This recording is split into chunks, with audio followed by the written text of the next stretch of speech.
Hello, everyone, and thank you for joining me for another restful episode of true, scary stories to help you fall asleep. Today, we are going to be doing a compilation video of true Let's Not Meet stories. I hope you enjoy them. But before we get into the stories, I do want to share our friends over at Treats have given us another treat box to explore and open today. So I'm going to go ahead and open this box. I've not opened it yet. All I've done was kind of cut the tape on it to make it a little bit easier. We're going to go ahead and open this box and see what is inside. This one is going to be from India, so that one's exciting. Let's go ahead and get the paper off of there. All right, so it comes with the same as before, with a little postcard and some information things. And we got a whole bunch of treats in this box this month. This is super exciting. The first thing that caught my eye is these black bourbon sandwich cookies. So let's go ahead and open up some of these sandwich cookies here and give them a taste.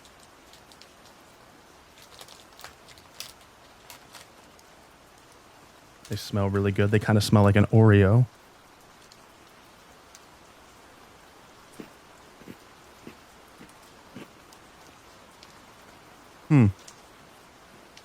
That is really good. Kind of like an Oreo, but like a very mild hint of Thin Mint in there too. I don't know how to explain it. It's weird and it's very, very good. But anyways, again, this is from Treats. Thank you, Treats, so much. I appreciate y'all. Everybody, make sure that y'all go to trytreats.com/subscribe, also linked in the description down below, and use code INTERSCARESLEEP to get a 15% off discounts at trytreats.com/subscribe. Make sure you go show Treats some love. They truly support the channel. They help us out a lot, and they send us some wonderful treats. I appreciate them so much. Now, without further ado, lay back, relax, and enjoy these true, scary stories.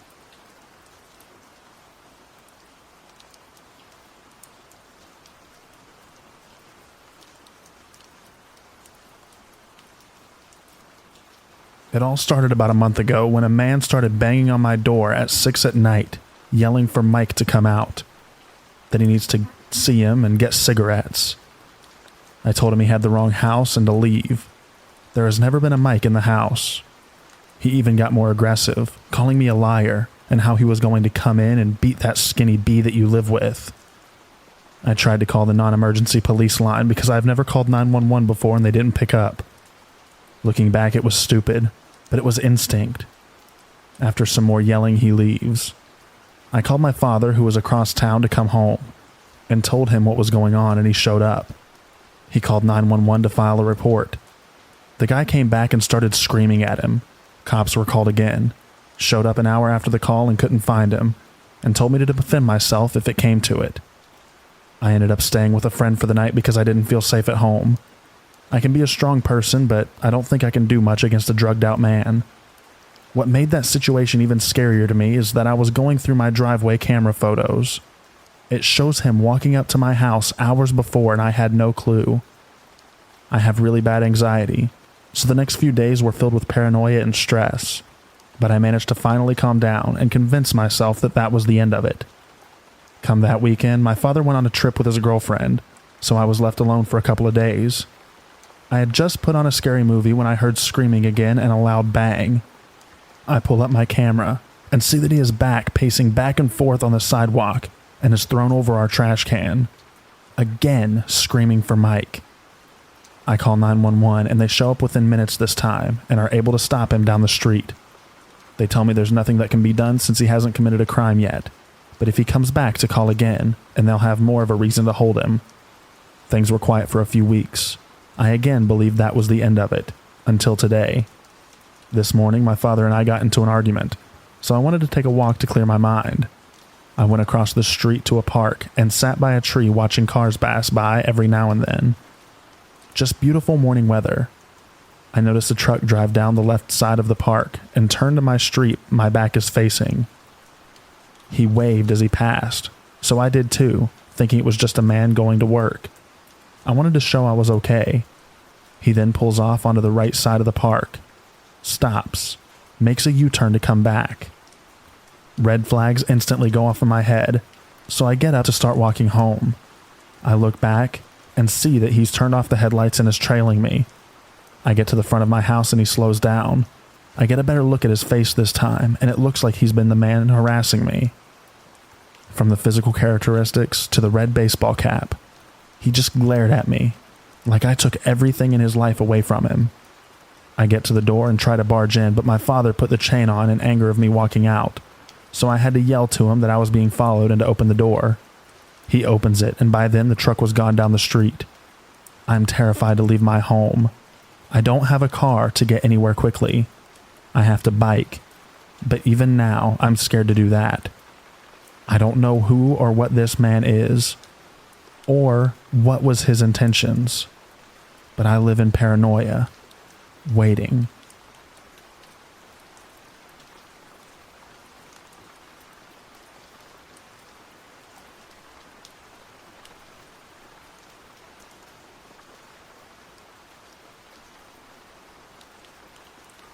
This was very recent, 6 days ago to be exact. For some context, I have struggled with seeing and hearing things that are not real since I was a kid, and I have had help over the years. I am a huge fan of hiking or just simply taking walks in the woods. The only time I go alone is when I am in the woods I live near. This day I was not. I was with my friend Lars in a walk about 3 hours from my house. We were planning on traveling around and staying at motels in the meantime. That day, we decided to take a walk in a popular area for people who like to walk in the woods like me. The catch was that this woods is freaking huge. Not really bad to us, though. We were thrilled. There wasn't much. It was pretty. We escaped the crowd, but every now and then we would see someone walking by. We walked for a while until we got to this spot, no different from the rest, except for one thing. Nobody else was around in this section. That's why me and Lars took this turn. The other turn had a bit of people. After a while of walking down this path, we spotted a man. A naked man. We gave each other the look and turned around. The man was slightly off path, bent over and looking at something. As me and Lars are walking back, talking about the strange man, I heard a voice behind me. I turned to see the man. He was talking to us about the bug he picked up. I got a good look at him. He was a bit tall, nothing crazy. Bald with a few brown hairs beginning to grow, but completely naked.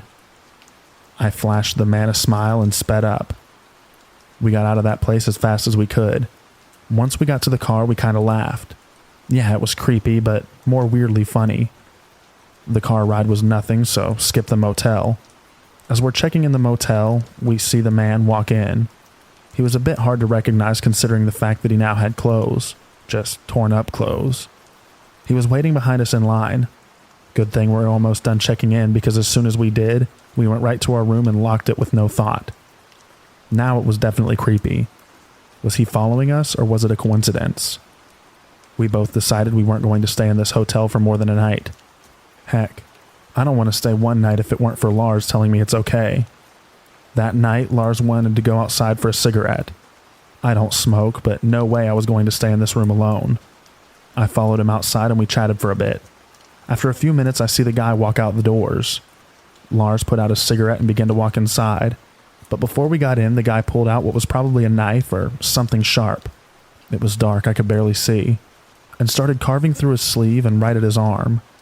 I saw liquid trickling to the ground, and I immediately knew that it was blood.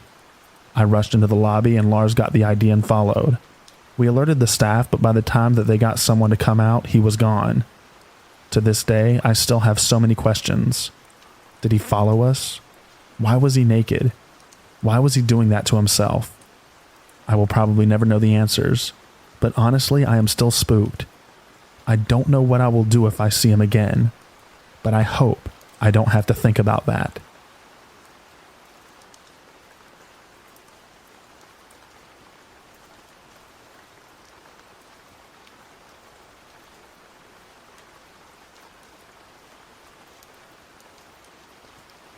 I've hesitated to share this story for a long time because I know how important the mutual trust between a resident and their landlord/maintenance staff is, and I don't want to instill any unnecessary distrust in anyone's landlord.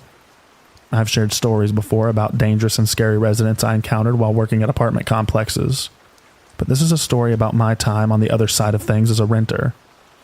Before I had even graduated from high school, I knew I wanted to live at Paradise Apartments. I was a bit naive at the time, drawn in by the many amenities that I would never use, but I primarily wanted to live there because the complex was pet-friendly and within my small budget. When the time eventually came for me to get my own place, I sublet the only apartment they had available and moved in. Unfortunately, I came to realize the apartment wasn't as nice as I'd originally thought. The building was old but remodeled, so I had all the typical plumbing issues and thin walls. I also learned it was not the safest part of town.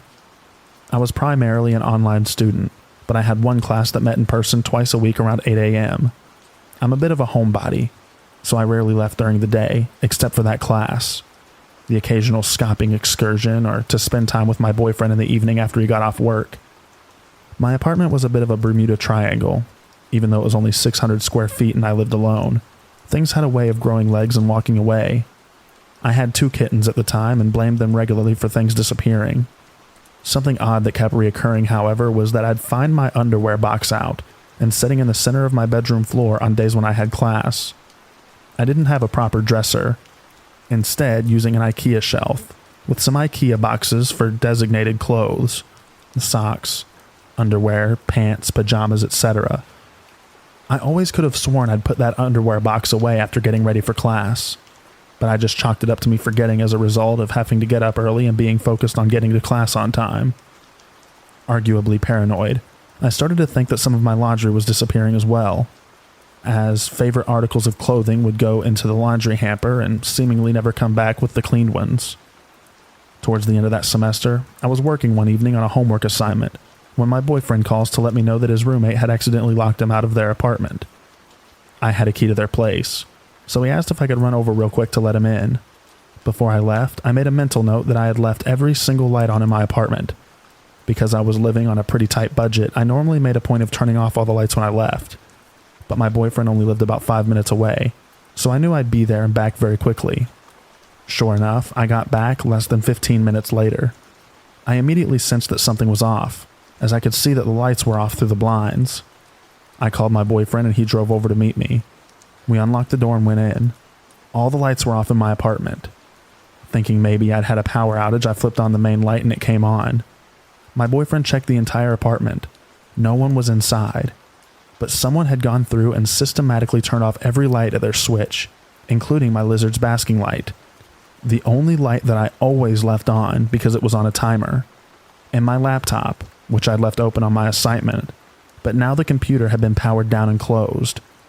We called the emergency maintenance number, and I explained that someone's had been inside my apartment, and that they had to have used a key because there was no sign of forced entry. The manager called me back and told me that I had to be imagining things. Maybe I had forgotten that I had turned off the lights before I left. I assured him that I wouldn't have turned off my computer or the lizard light. Someone had been in my apartment. I told him I was extremely worried, because obviously this person had a key to get in. Either they worked for the complex, or maybe it was a previous tenant or guest. I asked if they had changed the locks after the previous tenant moved out, and they assured me they changed the locks after everyone moves out. The manager suggested maybe it was a friend pranking me, someone else I had given a key. The only other people I had given keys were my boyfriend. His key to my apartment had been locked inside his apartment on the same key ring as his own apartment key. And my mom. She lived 3 hours away. In any case, neither of them would have pranked me this way. The manager finally agreed to send someone out immediately to change the lock, for my peace of mind. I brought up my concern that it was someone on the staff, since they would be the only other people with keys. The manager claimed the keys were locked in a special safe that required a personalized code to track who took what keys and when, in an office with a security camera. They changed my locks, but I had my doubts that it would do much good. As far as I was aware, there were only 2 maintenance men that worked at the complex. One nice older man that didn't seem all that skilled, and a younger guy with a scruffy beard that gave me a bad feeling. I suspected he had to be the one who would come in. When I first moved in, the manager told me I would be getting a new kitchen counter within the first 3 days. I waited to move in my kitchen stuff, but after a week they hadn't come, and then after a few months I had completely forgotten about it. One day I was sitting in my living room and this scruffy maintenance guy walked in without knocking or announcing himself, and I hadn't received a notice to expect him. He said he was there to replace my countertop. It took him 2 days to install one small piece of counter. A few weeks later, I was getting out of the shower and I heard a single knock at the door. I called out, "Just 1 minute," and hurried to get some clothes. Not 2 seconds later, the door started to open, and I had to slam it shut, still wrapped in a towel, to stop them from coming in. He claimed that he hadn't heard me call out, but I had my doubts.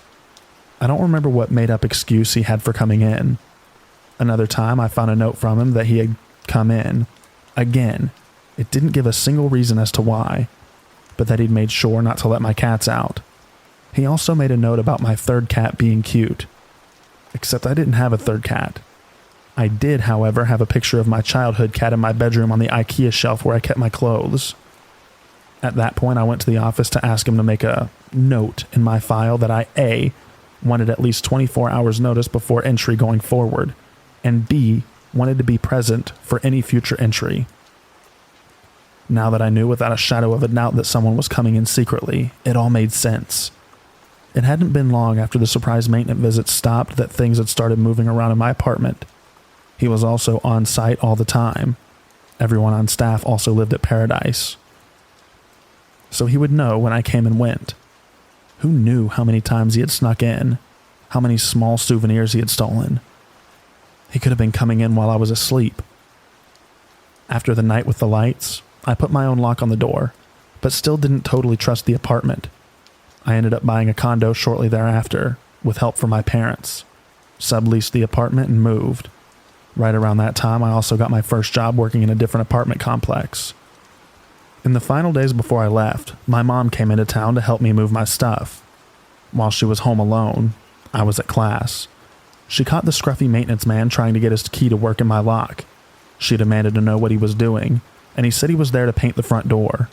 I hadn't received a notice, and he didn't have any paint or supplies. She told him she could wait until after I had moved out. A few years later, I was shopped by the owner of Paradise Apartments while working at another complex in town, OK Apartments. Shopping is when an employee from one apartment complex takes a tour at another apartment complex, under the guise of wanting an apartment for the purpose of gaining information they might not otherwise easily give up. It can also be performed by your own management company to make sure that you're doing a good job. There were certain tells a shopper always gave, like asking specifically worded questions. Is it safe here? I'm a felon, can I live here? Etc. That required specifically worded answers and were easy to trip up on. Being too wealthy for the complex, Rolex watch, sports car, nice suit, etc. And being too flexible on what they were interested in, i.e. they were interested in all layouts and were open to move in whenever. This guy seemed too old and too well off to be randomly considering an apartment at OK. We were geared towards lower income folks. While I was giving the tour, he asked if I had any opinions on other apartment complexes in town, and mentioned Paradise specifically. Normally, I wouldn't badmouth any other complexes. I preferred to win them over by showing them the positives of our community.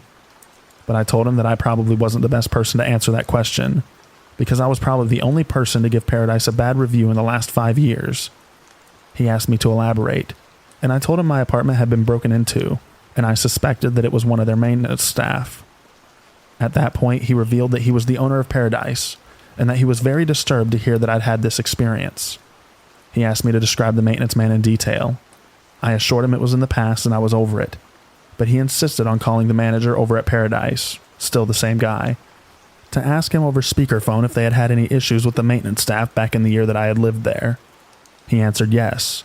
There had been a scruffy young maintenance man he'd had to fire because he'd been caught multiple times breaking into the apartments of single women.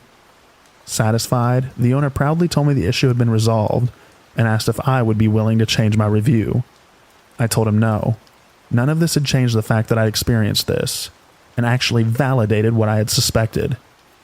In the years I worked as a leasing agent, I learned a lot about where complexes will cut corners to save time and money. From my experience, a lot of complexes did not switch out the locks, if the tenant was good. and a lot did not require background checks for employees, even though they did require them for tenants. Keys also got passed out willy-nilly to vendors and maintenance during turns, and employees frequently got master keys that would open all doors. I won't go so far as to say every complex operates this way, but every complex I worked at was doing this when I started there. Because of my own experiences, once I began managing a complex, I enforced strict rules about changing locks, tracking keys, posting proper notices, and requiring background checks for all employees and tenants. At least here in Florida, with MIA's law going into effect this year, background checks for employees and security measures for keys are required for all complexes. Even still, if you're renting an apartment, stay diligent. If you have reason to believe someone is coming into your home, document it and let the staff, police, family, and friends know. You never know who might have a key to your apartment.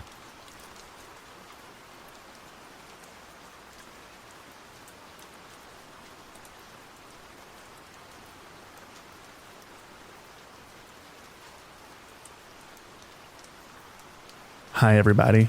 So here's my story. For context, I live away from home for school while my sister lives at home with our parents. Also, both our rooms face the street and are right next to each other. Also, I have a full-length mirror in my room opposite the window, so if I looked in the mirror, I'd see what was in the window. So around Thanksgiving of 2021, I had just gotten home from school and was relishing my ability to stay up late, and so was my sister. After our parents went to sleep, I was just laying on my bed watching YouTube. I had my window blinds open, and for some reason I felt the urge to look up. So I look in the mirror. Outside, someone pops up from below the window and bangs on my window super loud 3 times, then sprints away.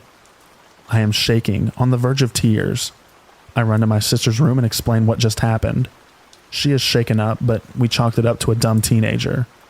Just a few nights later at midnight, I see a text from my sister. Did you hear that? There was somebody in the window. I felt that same fear. I take my headphones off and begin to get up when I hear 5 super loud bangs come from my sister's room.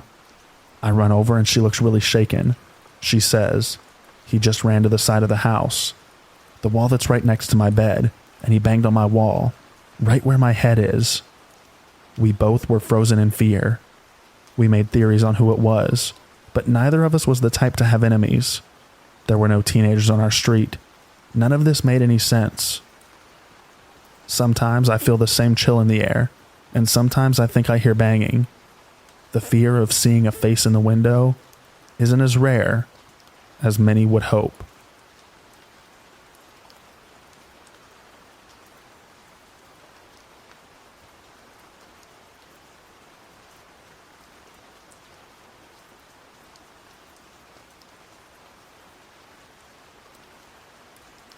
Many fans of Formula One racing know about the Interlagos racing track in Sao Paulo, Brazil.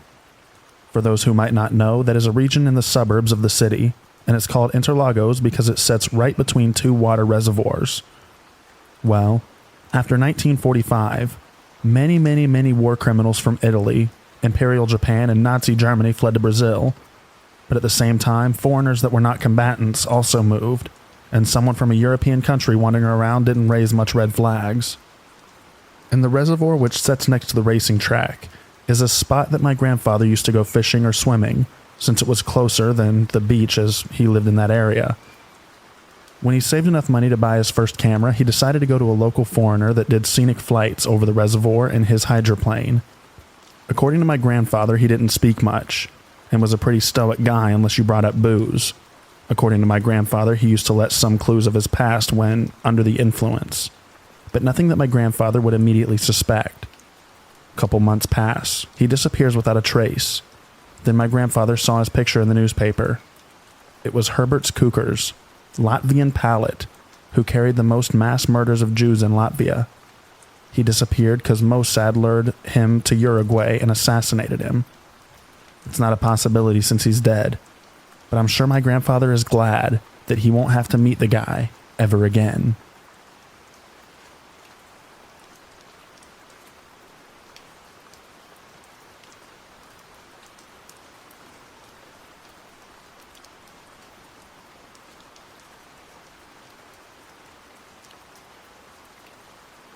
That night, I was hanging out with 3 friends, Sarah, Nick, and Mary. We were celebrating Nick's birthday at his place, which happened to have a hot tub in the backyard. After a couple hours and a couple too many beers, we jokingly suggested skinny dipping in the hot tub as some kind of birthday present. It would have probably stopped there if it wasn't for our drunkenness. So we did eventually say, F it, let's do it. Now for context, Nick's house was by a forest and was very isolated from neighbors. Adding to that, it was maybe past midnight, and anything past the Christmas lights of dubious quality that were spread around the yard was basically pitch black. Being scaredy cats, going out there with Nick's parents' home would have been unimaginable if it hadn't been for the wonders of inebriation. So semi-reluctantly, I followed my friends into the night with a towel on my shoulder. We reached the hot tub that was worryingly close to the edge of the woods, and we started stripping. Everything was fine for the next 30 minutes or so, apart from the occasional branch cracking.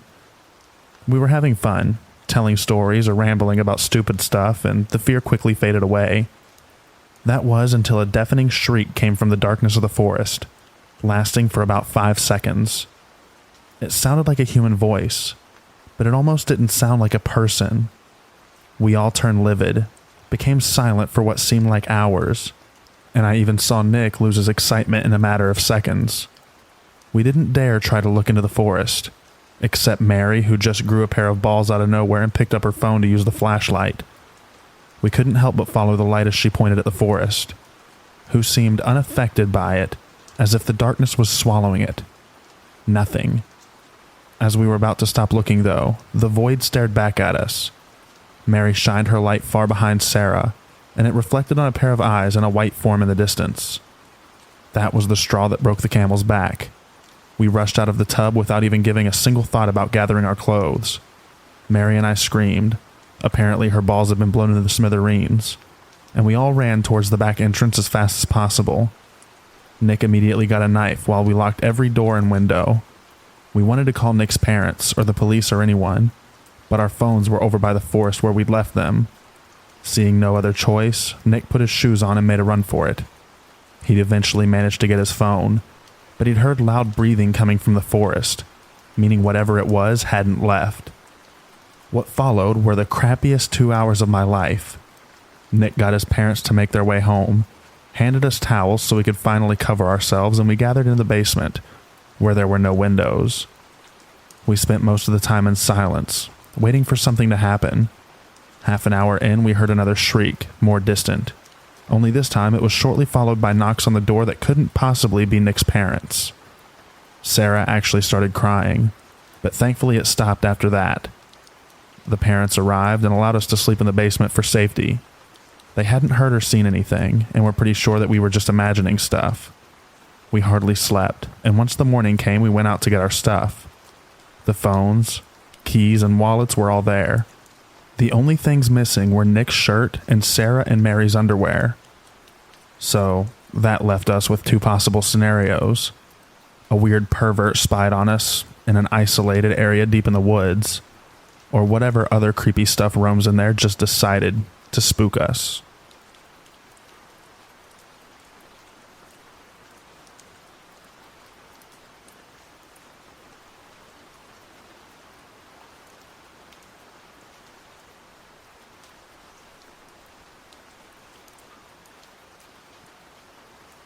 All right, here we go. Nearly a year ago now on Christmas, I was at my dad's with some of my siblings. We celebrated Christmas, and then after dinner, my dad handed me off to be with his girlfriend at her apartment. Left in the house were my 16-year-old uncle, my 16-year-old brother, me, who was 15, and the youngest, who was a toddler. I woke up early the next morning, the day after Christmas, and sat on the floor beside an outlet on my tablet. Everyone else was still sleeping, and then I heard banging on the back door. I thought it was my dad coming, but the banging got louder and went on for too long. For lack of a better term, I disassociated, didn't know what to do, and couldn't move until I heard the back door break. I had been paranoid about home invasion due to our area in the city before, but I had no idea what to do and just stood there in shock. I put down my tablet and picked up a nearby flashlight. I think to throw at whoever broke in, When the back door had given out, I heard him go quickly through the downstairs, stomp up the stairs, and then he was right outside of the door of the room that I was in. The man opened the door, turned left, and then turned right, where he saw me sitting on the floor, beside the outlet less than 3 feet away from him. He was taller than my dad and wore completely black and a ski mask. He held a big rusty-ish crowbar that had a blue handle. He was wide and looked on the older side. I took a small breath and screamed louder than I ever have before, and I held it for at least 20 seconds. Once I screamed, he screamed a bit too, and then ran downstairs and out of the house. I went to the top of the staircase, after he was already down them, and out the hallway, and I yelled, "Please leave," as loud as I had screamed less than a second before. Looking back, asking a house invader to leave is useless, because he already was leaving, and also because he broke in. But I wasn't thinking the best. My screaming woke up my uncle and my older brother.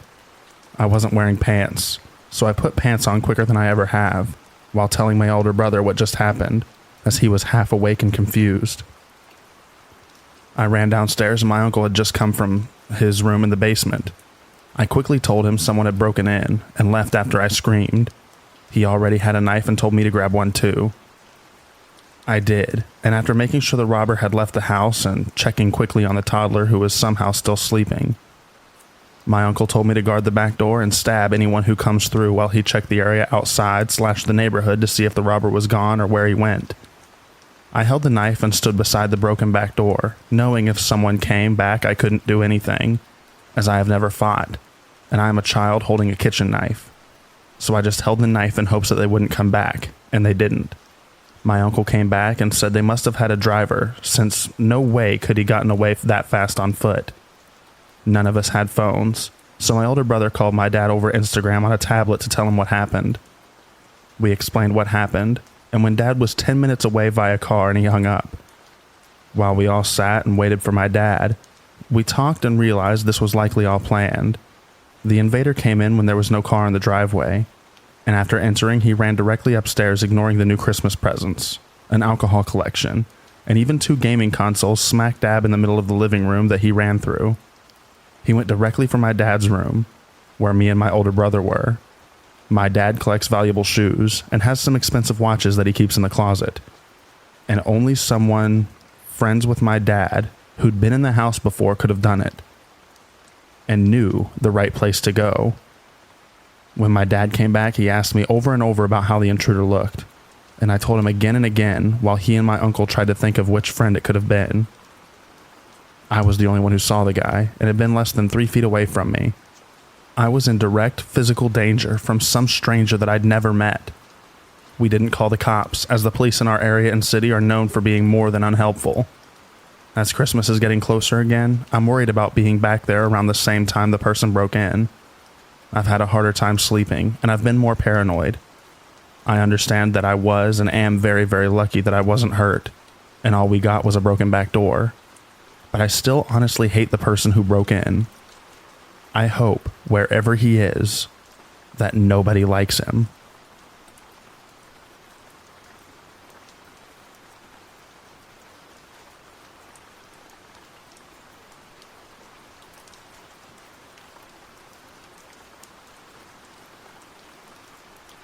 Several years ago, I was in the midst of an acrimonious divorce from my then husband, full of crazy allegations and typical angry filings centered around custody of our child. As with many divorces, friends and professional colleagues seem to pick one side or the other. In my case, there wasn't one sort of professional contacted who reached out to me after hearing about the divorce, who offered to be a witness for my case, because of some experiences he related that I had been previously unaware of regarding my ex's behavior out at networking events. After this initial call, he started calling on a semi-regular basis to make sure I was okay. This wasn't someone I knew well prior to the separation, and he was much older than I was, but claimed to have experience with divorce and custody, and I figured it was a good idea to be polite and not alienate him, since his testimony was important, per my lawyer. I kept things friendly, but I always had a weird feeling about him. After a few months, he called one day that my son was very sick, and when I told him I couldn't talk and explained why, he offered to run to the store for me, which I honestly appreciated. But after that, he was dropping by my house uninvited, or he would stop by with cookies for my son, etc. Again, I kept telling myself to keep things polite. The divorce is coming soon. Don't make this guy mad. He had called me out of the blue, and I was worried at this point that I was walking a very fine line between being polite but clearly not interested, and that if he got mad, he might decide to go testify for my ex and say who knows what. During this time, he had also helped me set up a security cam system that my dad had mailed me, and at one point, I needed someone to walk my dog, and he offered to do it. He used and returned a spare key the same day. One evening, he showed up while I was painting and insisted on sticking around to help, even though I was having my starting over catharsis and wanted to do it alone. Just after the painting day, he came around, uninvited and unannounced, with magazine photos of decor, and started carrying on this manic way about how we should finish decorating the house. I was so weirded out that I made an excuse to leave, started ignoring his calls, and took my son and dog to stay with my parents for several weeks to avoid a drop-in. I came home just for custody exchanges. I came home a few weeks later, thinking he would have gotten the hint, and it was a quiet day. The following morning, I took my son on an outing, something like the zoo, and we both came back hot and tired. I put my kiddo down for a nap in my bed and decided to close my eyes with him. I woke up maybe an hour or so later, and it took me a moment to realize something was way off. As I'm blinking off to sleep, I realized that there was a rose bush sitting on my bedside table that I most definitely had not put there. There was a post-it note on it, something about planting it in the yard. I started shaking immediately because I recognized the handwriting, and stood up to go splash some water in my face and decide whether to call my parents or the police. I didn't want any trouble because of the divorce. As I stepped into my bathroom, I realized that the mirror was covered in post-it notes, all with super creepy messages that were intended as like love notes or with affection, but which all scared me. I was still waking up and trying to figure out how these notes could possibly have gotten into my house. My front door was completely locked. But as I went from room to room, there were notes everywhere. I mean, hundreds of post-it notes covering the walls, in my cabinets. There was even one inside my coffee maker. I started grabbing all of them and putting them into a pile. When I got to one in the kitchen that made my blood run cold, it said, "You're cute when you think no one is watching you." And I realized that there was a security camera pointed right where that note was left. The one he had helped me set up months earlier when I didn't think he was a psychopath. I called my parents in hysterics, sent them a bunch of photos, and my dad insisted I should not call police. Remember, custody battle. But that he would drive over and change the locks and put a chain on the door. We also immediately changed the passwords on the security cameras, which had been installed to document if my ex tried to break into my house. So there was one on the front porch, but 3 inside the house, including one in my bedroom. This man could apparently see and hear everything going inside my house for months. The security cameras, I realized he had just paid attention to my passwords when I was setting up the system. But the only way I can figure out that he got into my house is that he must have made a copy of my house key the day that he had it. And because my dog had gotten to know him, he wouldn't have barked to warn me, which also scared me. I was absolutely horrified. This man had been in my house for a long time. There's no way he could have put that many notes up quickly. And he was right next to my face and feet from my son while we were sleeping, and somehow thought that that was okay. I left and stayed with my parents again for a few days, afraid of what he was going to do when he realized that he was now both physically and digitally locked out of my house. When I came home, my son had gone to his dad's for the night, and I was home alone, on the phone with another friend from out of town. At about 10 p.m., this man showed up at the door, pounding on it, trying the locks, screaming obscenities and demanding to be let into his house. Gone were all the niceties. This was someone completely furious and derailed. All I could do was hide in my bedroom until he left, what felt like an hour later. This was St. Patrick's Day, so I'm sure he had been drinking. After that, there were several other times someone would start knocking on the door in the middle of the night, always when my son wasn't home. I think he was crazy, but not that crazy, and figured if I called the police, he would get in more trouble if my son was there, but he knew the schedule, so it was him. He tried reaching out using fake social media accounts every time, always getting blocked. Years later, I discovered that he had friended my mom on Facebook and was therefore still able to see all of the photos of us that she posted or shared. And there was a huge argument when I saw a conversation they were having about me and how he could get back into my life. I sold that house 2 years later, still finding new notes even as I was packing, and I am more than relieved that he no longer knows where I live. I don't post photos of my new house online, not the front anyway, and I have changed the privacy settings on my social media accounts. I avoid all the places he used to go, the networking events he attends, and I stay as under the radar as possible. I could never bring myself to play back the security camera videos because I was traumatized enough and didn't want to see just how much danger we could have been in.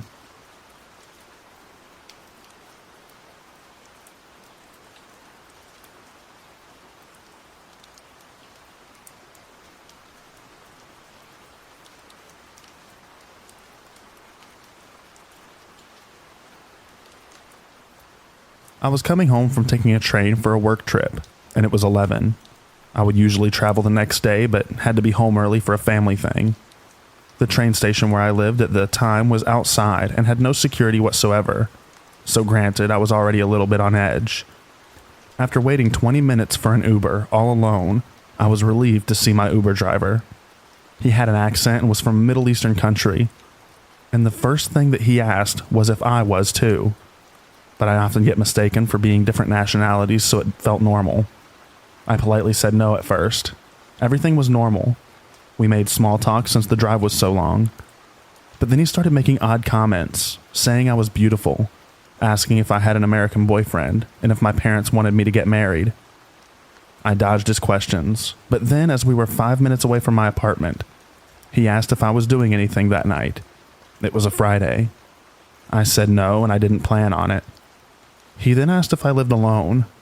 I do, but I was getting scared, so I said that I had 3 roommates, and they were expecting me. That seemed to make him stop, and he remained silent the whole ride. I then get notified that I had a package. Unfortunately, my apartment would charge you if you didn't retrieve the packages after a certain time frame. As soon as we reach my apartment, I get out and use my key card to go get the package room, which was in a separate room from my apartment entrance. I look outside and he's still parked out front looking around. The way the apartment works is that you have to go outside to go to the actual entrances. One entrance has stairs, the other with the elevator was in the parking garage. I take a deep breath, holding my package, and start to run. He gets out and starts to run chasing me. Using my key card, I make it to the stairs entrance and slam the door and run up the stairs. As I get into my room, I looked out my window and saw him still outside in his car. Being on the 3rd floor, my lights were on, and he looked right at my window. He stayed parked the whole night, and then eventually drove away. I reported him to Uber, and was extremely cautious the whole week, but I still don't know what he was planning to do, and I am grateful that my parents made me do running as a kid.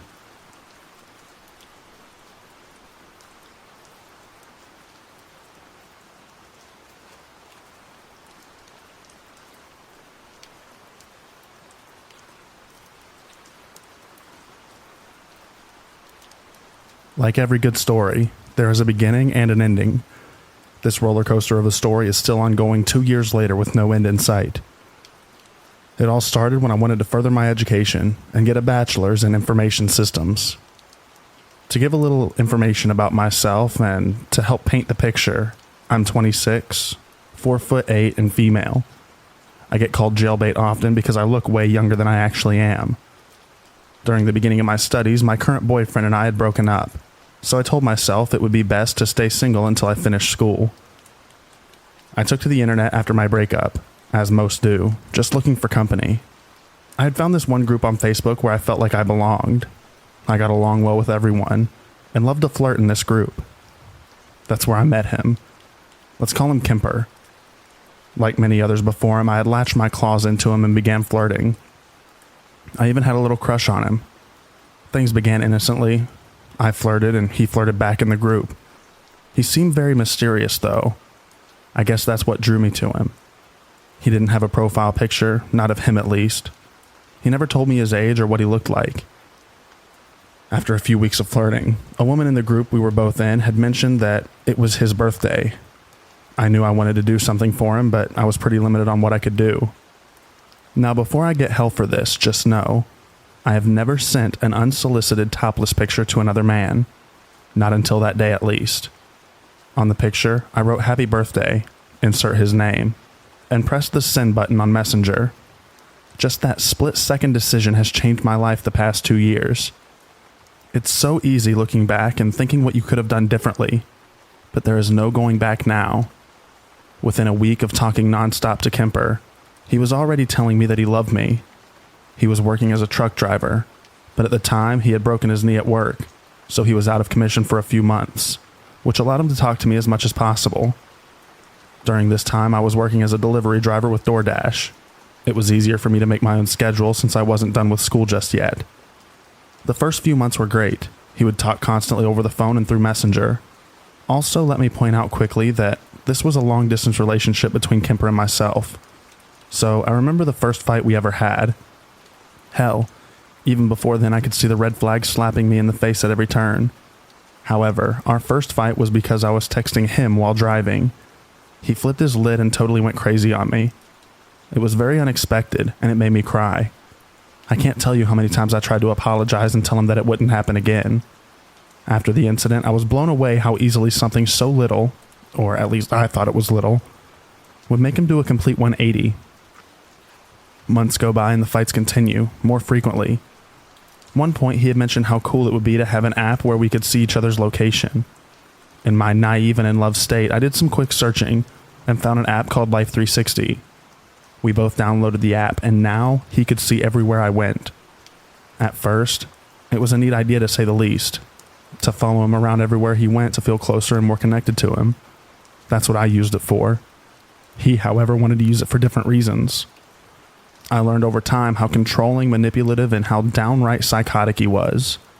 He would argue about things, and even when I get mad, he would somehow turn things around on me and make me feel like I'm the bad guy. The first time we broke up, it was a crap show. He had broken up with me on this group that we were both in, just because I had flirted with another guy, and he didn't like it. He was telling the other guys in the group how much of a whore I was, and how they could have me. He even threatened to give out my address to the guys in the group so they could come to my house and, well, I'm sure you get the idea.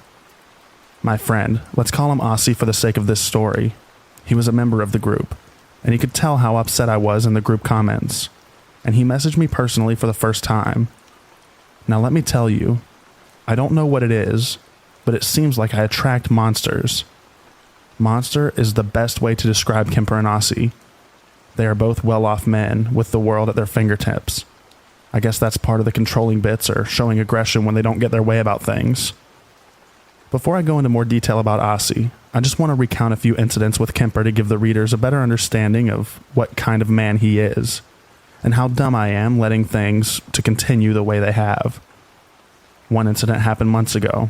He and I were fighting, seemingly over nothing, and I was driving home from a long day of work and school, and Kemper just blurts out, "I wish you would just run off the road and into a ditch and die." I was speechless. The tears welled up in my eyes, and the driving became harder because I couldn't see, so he almost got his wish.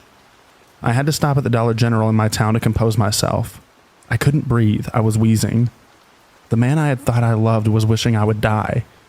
If he hated me that much, why is he keeping me around? I just wanted to curl into a ball at that moment and just disappear for a while. I didn't want to go home, but I couldn't just stay parked at Dollar General.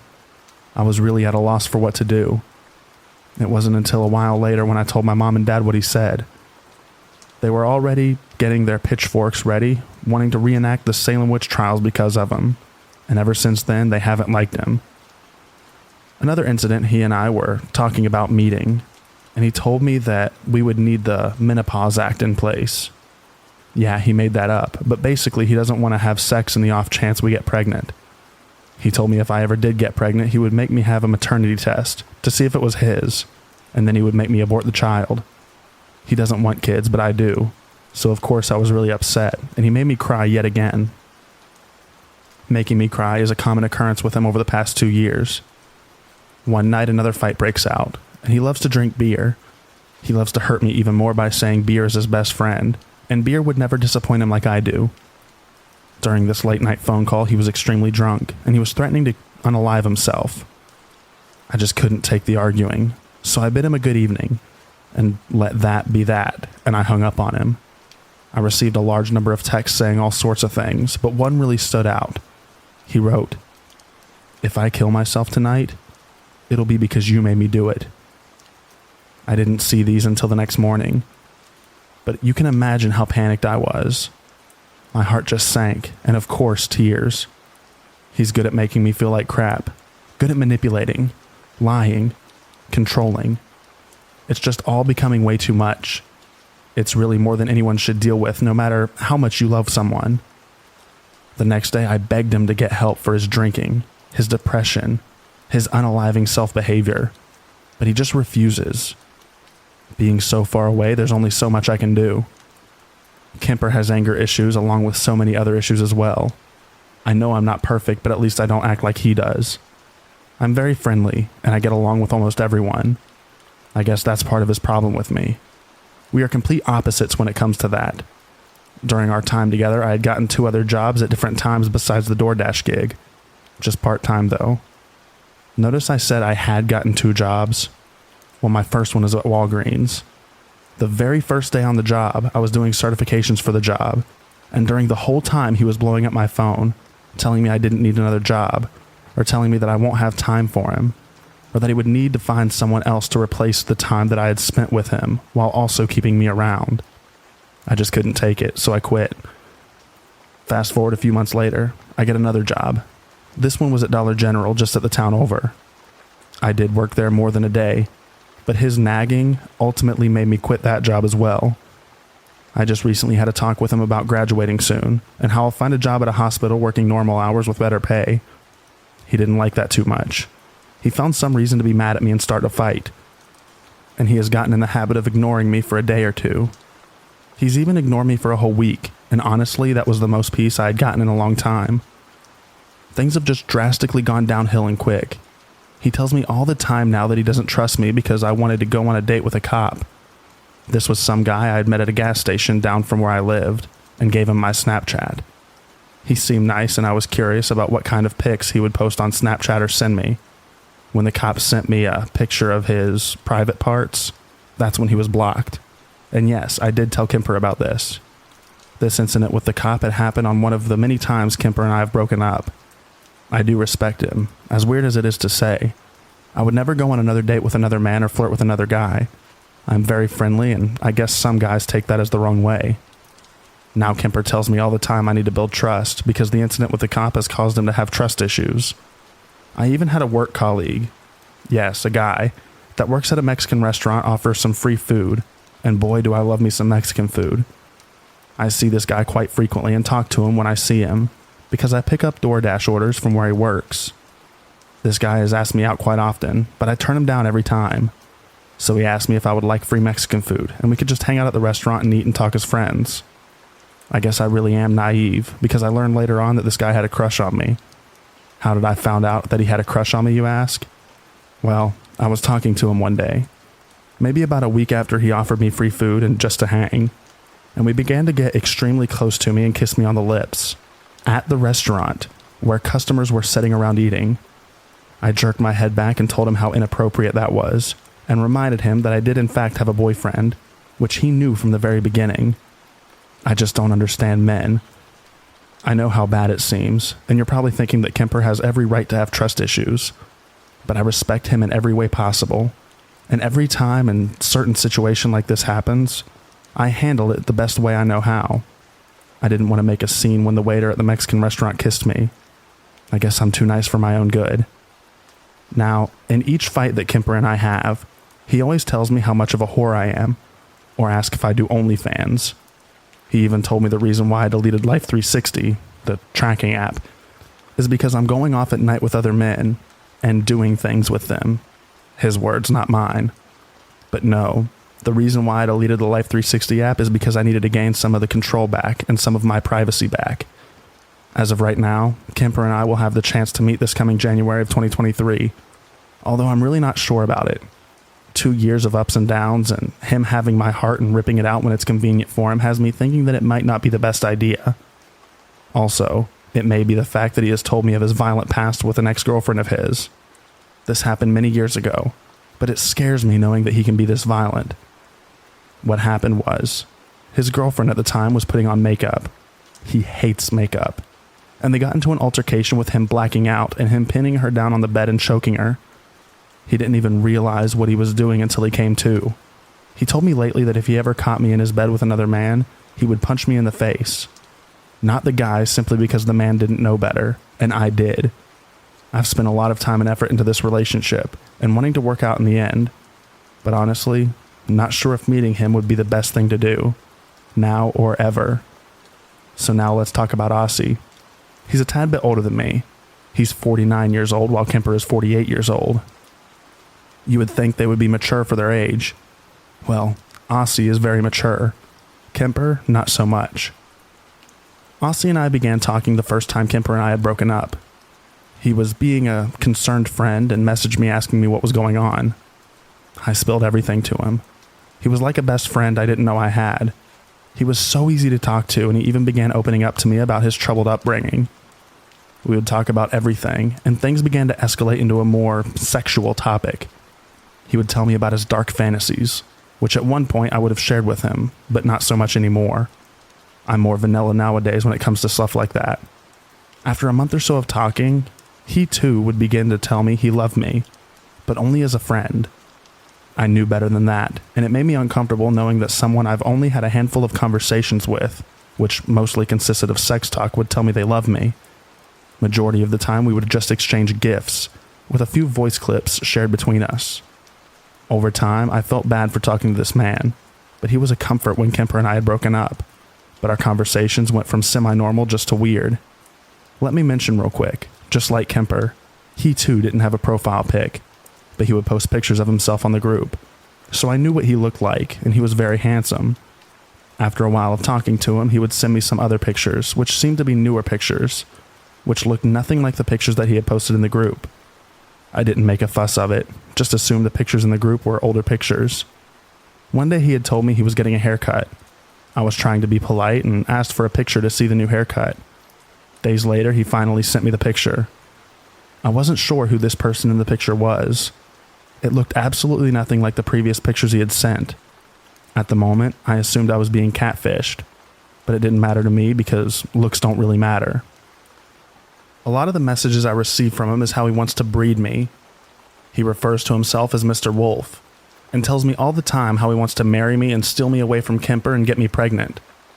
He talks all the time about how we would make such a beautiful child, and how he's very well off, so he would be able to have more children and how much of a great life we would have. He even goes out of his way to find gifts and pictures of naked pregnant women being forced into brutal things. Things tend to get even darker at times. He's told me that he wants to have his way with me in front of Kemper while he's tied to a chair, and then have his way with Kemper next. One time he was talking about some women in the Facebook group we were in, and just women in general who would cheat on their husband and flirt with other men behind their husband's back. He would say how these women need to be taken care of. Not the exact word he used, but I hope you get where I'm going with that. He tells me all the time how he knows high-end people, how he's good friends with the governor, and that he can find any kind of information about someone if he needs to. It's truly scary to say the least if this is all true, and my gut feeling is telling me that it is. Just one of the many reasons I began distancing myself from him. He's in the process of having a lawsuit settled, in which he would gain a large amount of money from it, which he really doesn't need. One day he began sending me pictures of his piece of property, with a large multi-million-dollar home on with a cellar. He would tell me how he could convert the cellar into a dungeon and keep me there as his play toy. The more I write about things, the more I'm getting a better idea of how dangerous things can possibly be if I ever meet either Kemper or Aussie. Aussie tells me all the time about his lawsuit, and when it should be finished, and tells me he would love to take my mom and myself to dinner. I talk about my mom quite often to him because she plays a big part in my life, and I love her more than anything. So I live in the South by the Gulf, and Aussie has friends over in this area. He wants to meet a few of his Facebook friends that live in the area, and had asked me to join him for a few weeks of traveling to meet some of his friends with him. That would be after the lawsuit is settled. That's a big nope from me. I barely even know him, much less his Facebook friends. So this is my story so far.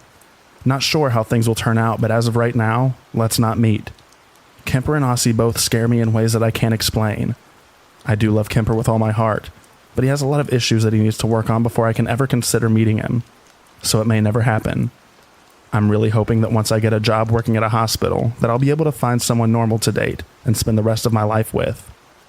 Kemper tells me sometimes that I need to move on because he'll never change, and I'm beginning to believe it. At the moment, I feel like things with Kemper will never go any further than how they are. It's hard, though, to get away from them, especially Kemper. He knows my address, phone number, email addresses. He can even make multiple Facebook accounts to send me messages. Even one time I had blocked Kemper on everything. He found a way to message me from an unknown number, asking me to unblock him so we can talk. I have other stories that I can tell you about men that I never want to meet again, but this story is the one that has the most effect on my mental health.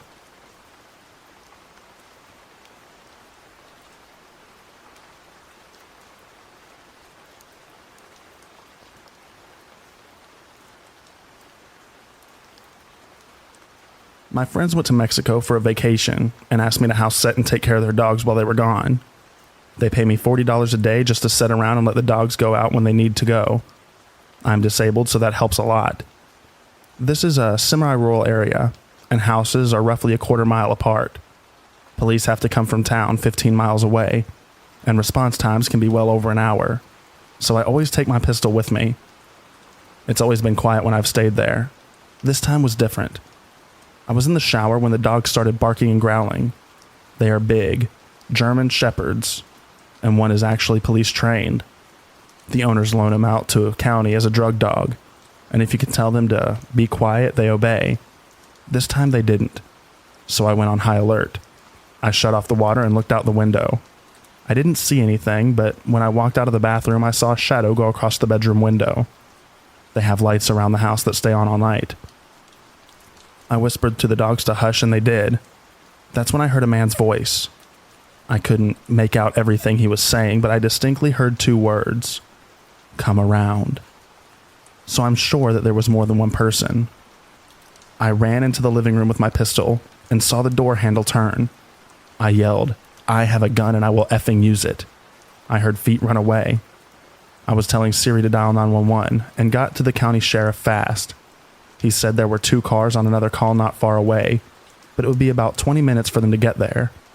That's better than the usual hour, but I was pretty shaken.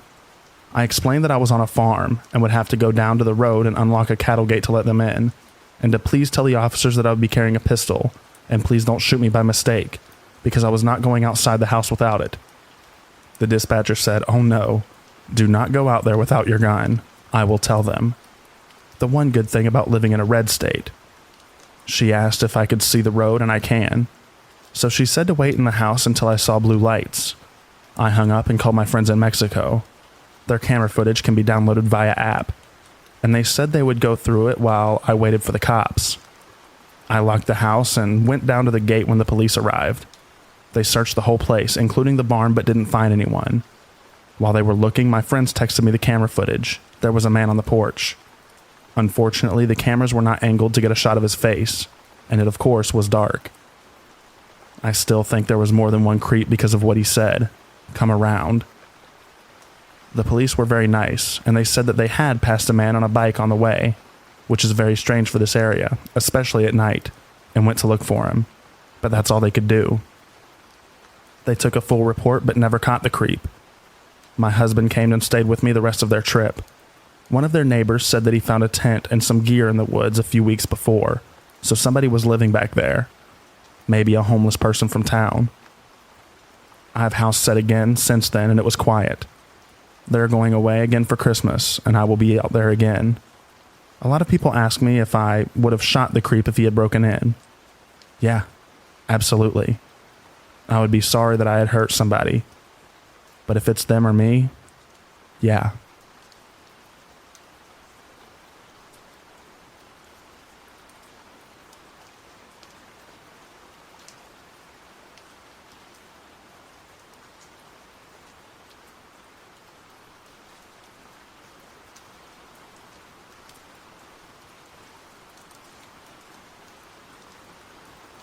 Hey Reddit. I'm a longtime user, but due to the nature of this situation, I decided to use a throwaway. Trigger warnings for baby death, abuse, stalking, etc. Also, apologies if this isn't the right sub. We just need answers. My girlfriend's mother is a longtime heroin user and has been in and out of jail for my girlfriend's whole life. When she lived with her mother and her mother's husband, she witnessed physical abuse and drug activity. She was forced to move out at a very young age in order to stay alive. She thought her mother was finally clean when her mother announced her pregnancy. After getting over the initial shock, my girlfriend decided to be supportive of her mother, since she thought she was clean. That was until her mother overdosed while pregnant. She decided to cut all contact at that point. My girlfriend is also a mandated reporter, and last year reported her mother and her mother's husband to the state, since she knew it wasn't a safe situation for the baby. The baby died in their house not even a month after birth, due to an overdose with signs of physical abuse. My girlfriend's mother was arrested for the murder of her baby, and other charges. Her husband was arrested for child endangerment and other charges very recently. At first, the judge did not grant either of them bail.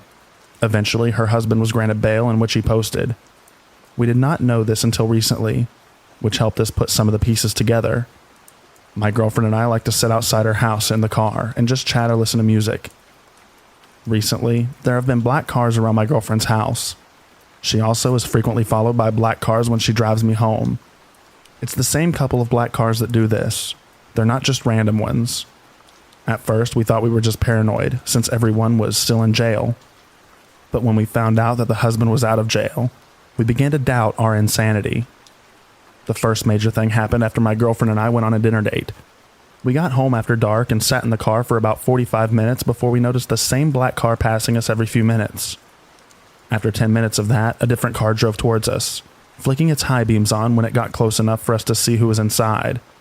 It swerved into the oncoming lane, and I genuinely thought that it was going to hit the passenger side of the car.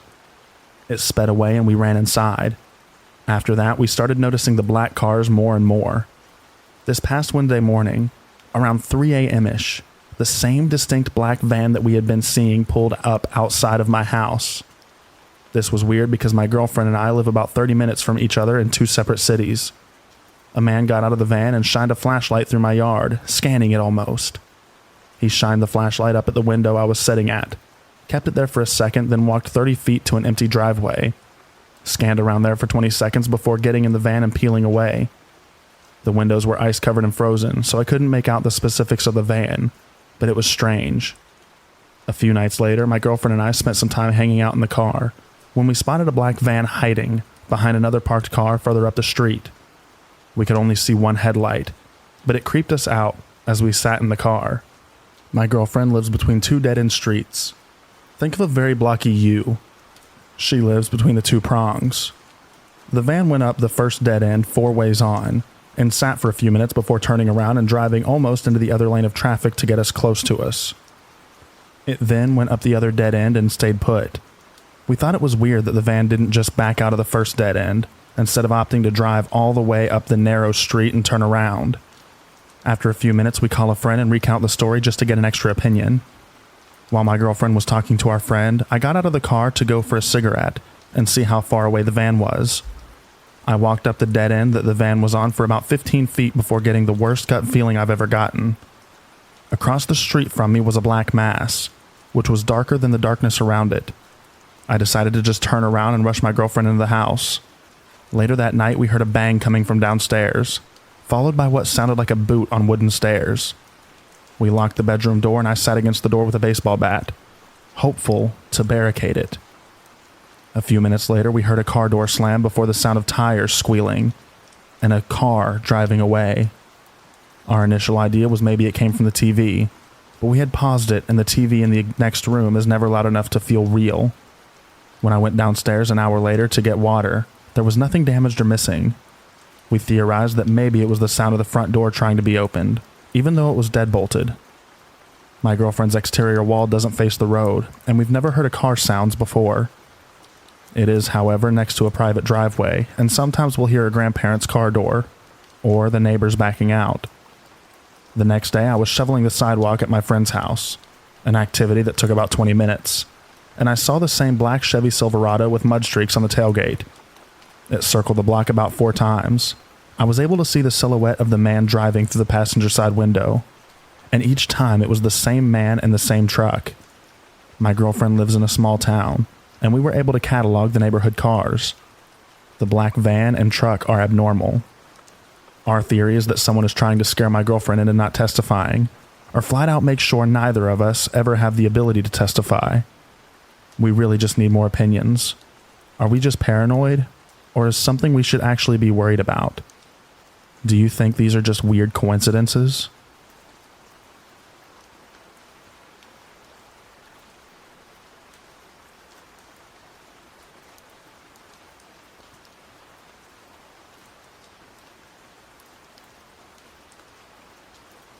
This happened when I was in college.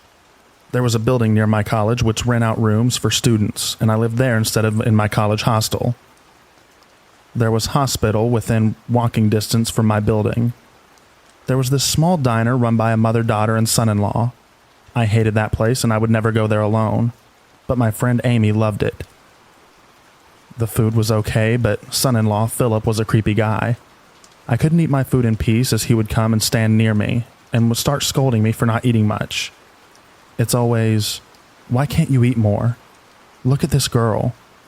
She's so thin. What's wrong with you?" I would look at him angrily, but that didn't stop him from doing it again and again. Amy would tell me to let it go, and that he meant it in a fatherly way. But I should have said something back and ignored my friend's take on the situation. One day, the daughter, Susan, came up to our table and asked me which room was mine, and I asked her why she wanted to know. She just smiled and left. Again, Amy told me that I was rude to such a nice woman. I didn't think so, but I felt it was pointless to argue with her, so I left it at that. One day, around 7 or 8 p.m., there was a soft knock on my door, and only at mine. It was on a Friday, and my building was mostly empty as some had gone home while others were out shopping and hadn't returned. So I didn't open the door. The knocking continued for maybe 5 more minutes, but I just ignored it. Monday afternoon at lunch, the Susan came up to us and said her mother had a heart attack, and she was so afraid that she came to our building and knocked on our doors, but no one opened. She was looking at me when she said this. In the end, they took her to the hospital across the street. We were all students, but not in the medical field. There were 2 more buildings near us that had medical residents who also had lunch and dinner at this diner, but she came only to our building. Days later, while having lunch with Amy, Philip came and started shouting at me. But this time I had had enough. The knocking had unnerved me, and I yelled back at him. I told him that I'll eat whatever I want with my money. Who was he to say otherwise? He looked shocked, as was my friend, but that was the last time he bothered me. Amy, as always, called me a rude, spoiled brat for bringing up money and yelling, but I couldn't care less what they thought. I knew they were targeting me. They knocked only at my door. Had I opened my door, it would have ended badly for me. My reluctance to make a scene led to this incident. I did go back for lunch, but he didn't come up to my table. Susan came, took our orders, and left. I realize now that his yelling and scolding were his way of assessing me or grooming me. Should have talked back at the beginning, but placed my friend's opinion before my gut instinct.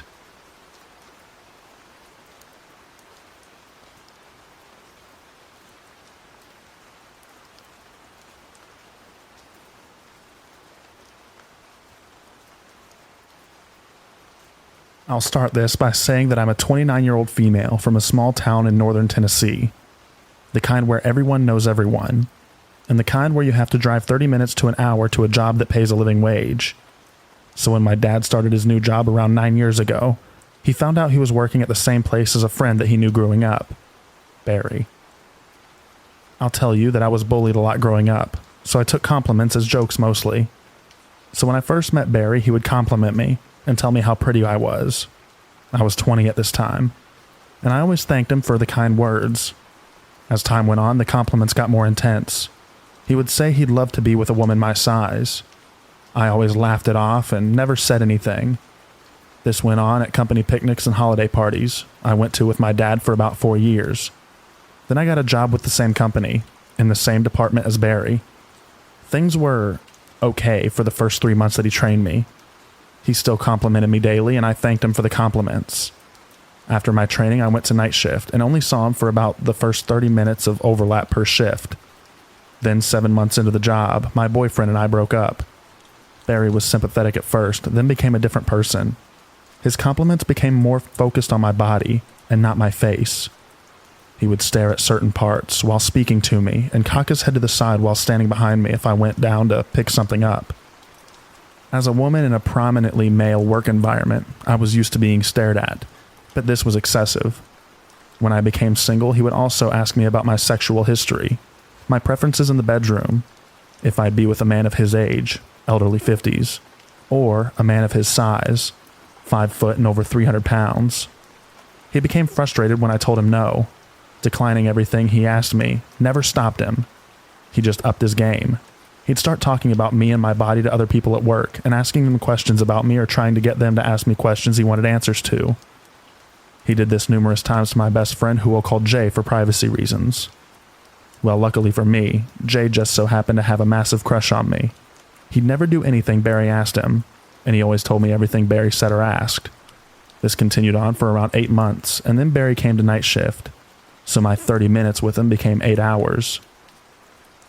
He would start telling me all about his sexual history, unprompted. The questions, comments, and staring never stopped. To give you a bit of an example, this man asked me if he won the lottery, would I sleep with him for money? I said no. He offered me $1,000 one time to sleep with him, and I said no. I told him there is no amount of money in the world that would make me sleep with him. He got mad at that. He asked for pictures, which I said no to. He'd asked Jay to try to sleep with me and take pictures and videos. He also said no.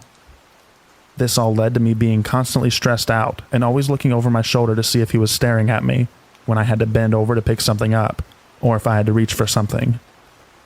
I'm a very petite woman, and all of my work clothes at the time were about 2 sizes too large, so you couldn't see my body shape at all. I did that to try and make him stop staring, but it didn't matter. He still did. I stopped talking to him. I stopped being in his vicinity, but he continued. His comments were just to other people in the building, mainly Jay. It came to a breaking point one week when my supervisor told me that my department had to work one weekend, alone. Just Barry and myself on our shift. I begged him to not make me come in. I told him I would call out and take a point or whatever I had to. I told him how scared I was to be alone with that man. I told him no man should be alone in a building this size with a woman, period. He listened and canceled the overtime. He made sure that I was never alone with Barry without a third person around. I finally broke down and told HR about it all. That turned out to be a waste of time. It continued for 6 more months, but thankfully I was on medical leave for surgery for 2 of those months. Then in November of last year, the right person on my shift heard me crying and complaining to Jay about everything, before going home one night, and they complained to HR on my behalf. They finally opened an investigation and asked me a ton of questions, and my answers filled up 2 notebook pages front and back of just the comments and questions from him over 3 years. They asked Jay a ton of questions, and a few other people who worked around us, and 3 days later, he was finally let go for harassment.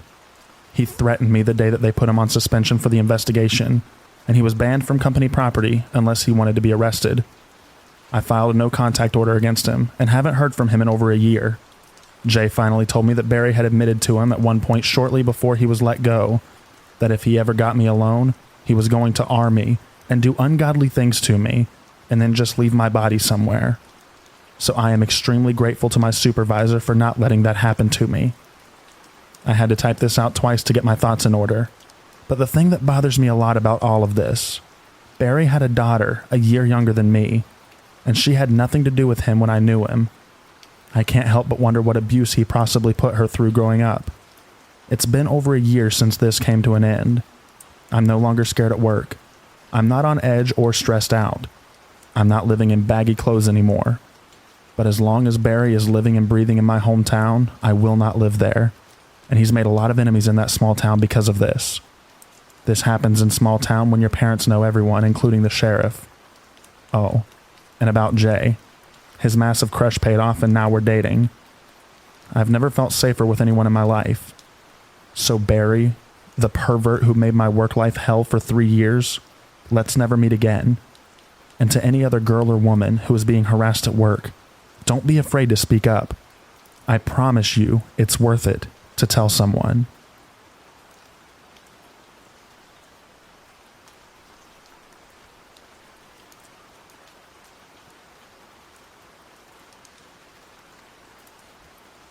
This happened roughly 2 hours ago. I'm 17, and I live in a group home with 8 other boys that are 13 to 18 years old, and some educators, and we have a dog named Sunny. We live next to a school that allows us to take Sunny on a walk on their property, and every day one of the boys has to take him out on a walk after dinner.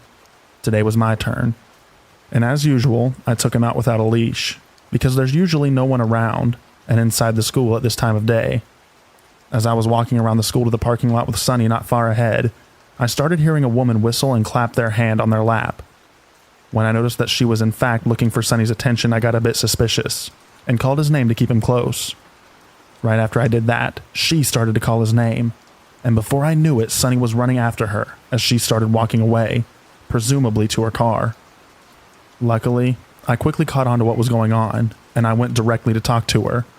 She wasn't showing any aggression at all, but she started saying some random BS like, "Oh, I thought it was a coyote or something.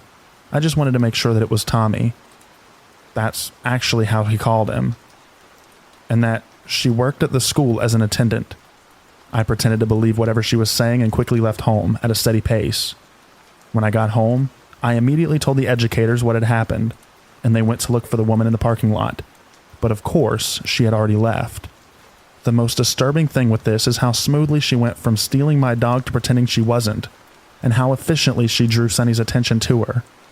That probably means it wasn't her first time, and if I wasn't watching, she would have most likely drew him to the car before I'd noticed.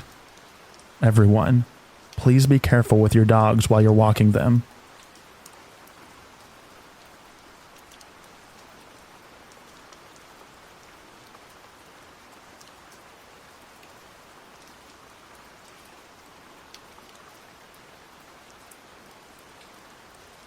To start, I am a female in my early 20s, and I work as a cashier at a grocery store. I talk to hundreds of people a week. I should have known that something was off when he first came through my line about 6 months ago.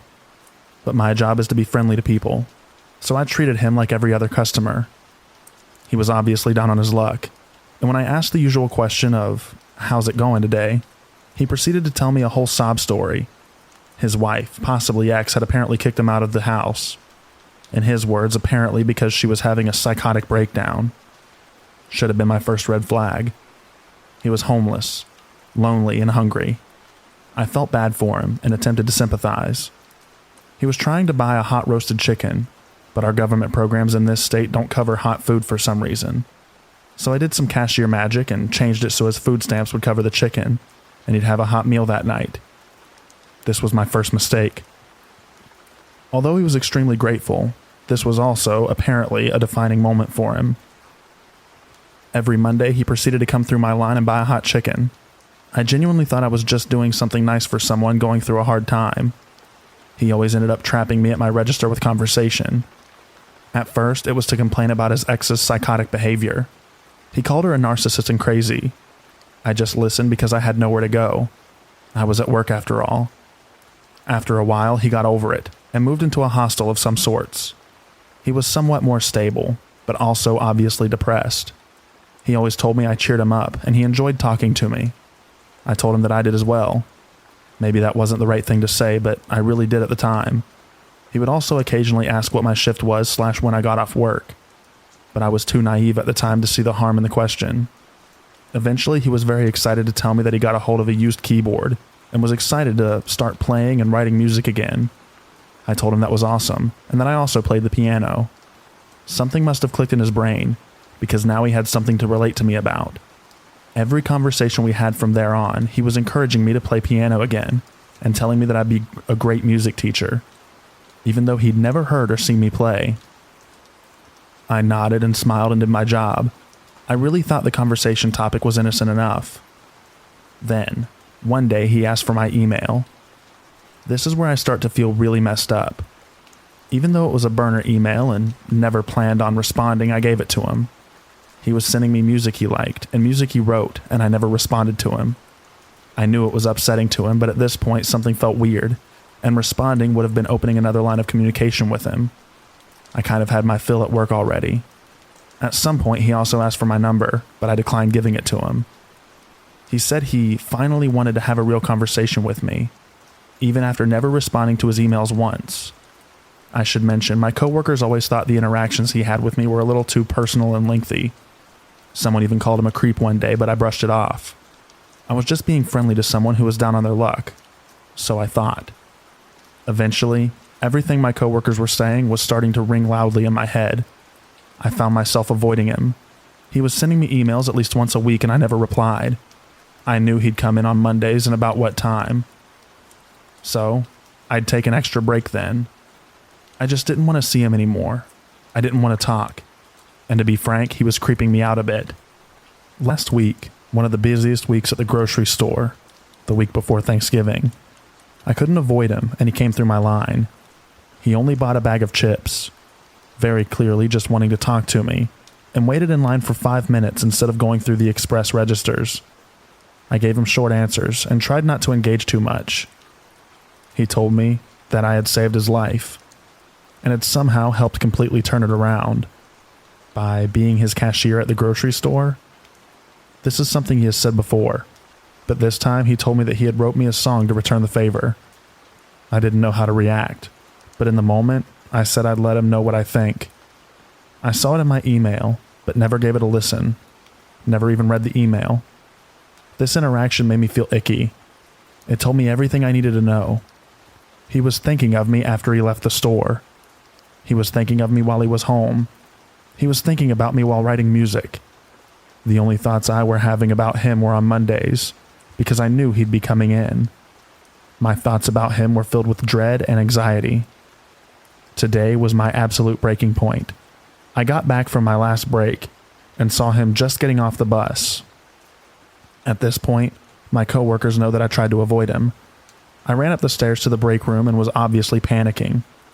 15 minutes later, one of my coworkers comes in and lets me know that he did 3 laps around the store, looking for me, and then left without buying anything.